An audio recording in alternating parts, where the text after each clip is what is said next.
Hell yeah, I love it.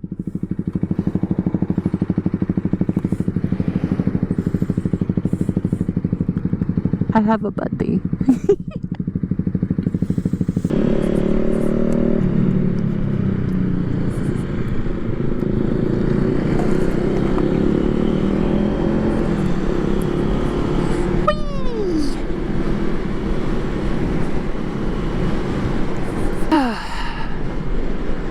It is an awfully pretty day.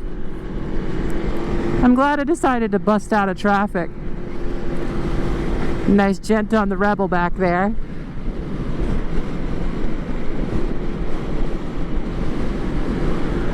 That was a cool little interaction. Oh, he's gone. He must have had other places to be. Oh well, I made a buddy. Maybe I'll see you again one day, Red Rebel Man. Well, I might fuck around and get me a Honda Rebel. I've always kind of wanted one. They're really neat. They make Harley guys mad, and that's kind of funny. But I've always wanted like a Rebel 500. Cause I mean, did you hear that fucking thing? It sounded great.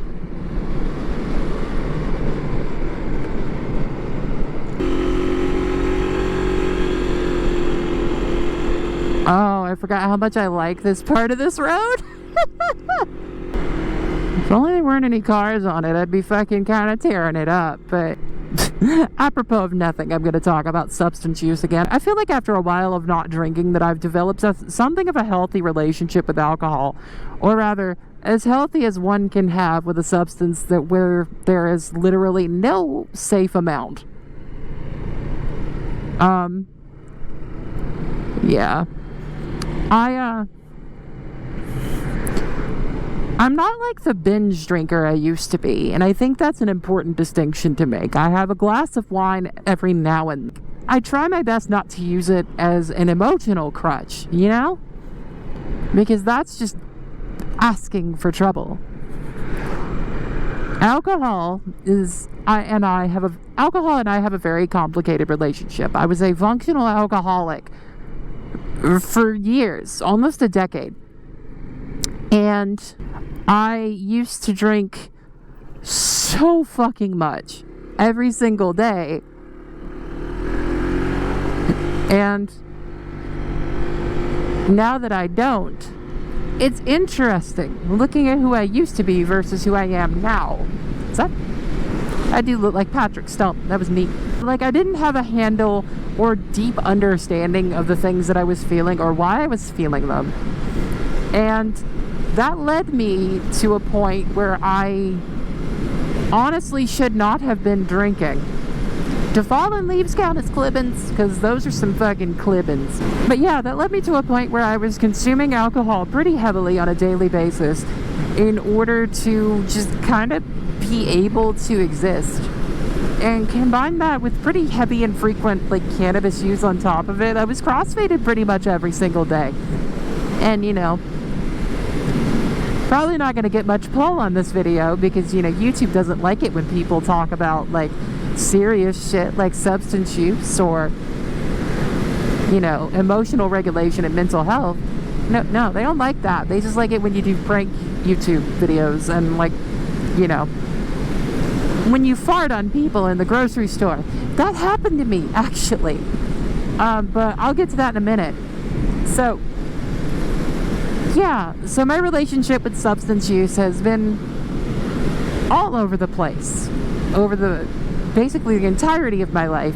I was pretty well acquainted with things like cannabis and, you know, robo-tripping, which was the style at the time. It's where we would take a whole bottle of Robitussin cough syrup and down it and then fucking run from the Hat Man. I say that like you could run when you drank that much. But yeah, my relationship to substance use has gone from excess to nothing to healthy and moderated. I think now I'm probably the most stable and the most, like, mentally capable to handle the ups and downs that come with that. Some people can do all the drugs in the world and come out relatively okay, you know, like Ozzy Osbourne. But then there are people like me who drink too much Steel Reserve and get pancreatitis. Yeah. Yeah, so I guess, like, to each their own, but moderation is the key. And, you know, to not push yourself too hard, because that's how bad things happen. But yeah, back to the YouTube prank video that I was in. Yeah, there was these kids. When I was working at Walmart, this is a fun story.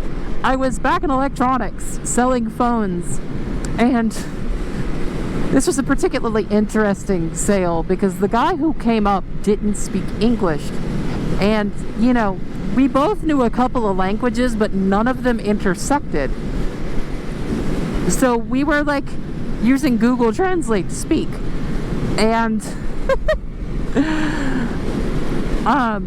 this kid comes up. I say kid, but he was like a 6 foot tall man or something. Comes up, and I hear the wettest, drankest, nastiest, like, ass rip ever. And it's right on me. And, you know, I've got a Juggalette tattoo on my right shoulder, and he saw that. And his friend, who was standing on the other side of the phone counter, they had set up a hidden camera without me noticing somehow, which was honestly fucking impressive. But they'd set up a camera, and the angle's pretty good. I was having some joint issues, so I was on a cane at the time, but bro goes, "You're just gonna let him do that?" And the guy who saw my Juggalo tattoo goes, "Hey, that's some real wicked clown shit, whoop whoop." And all they could say back was whoop whoop and laugh, because, like, what are you gonna do? Like, it's just a fart. Like, wait, you gonna fucking kill somebody over a fart? I mean, some people in that video tried to, for sure. But, like, it's not even a real fart. There's no, like, air pressure or heat or nothing. Like, I just don't understand why people want to get bent out of shape over, like, big fucking nothing burgers like that. Yeah, it's whatever. Bruh.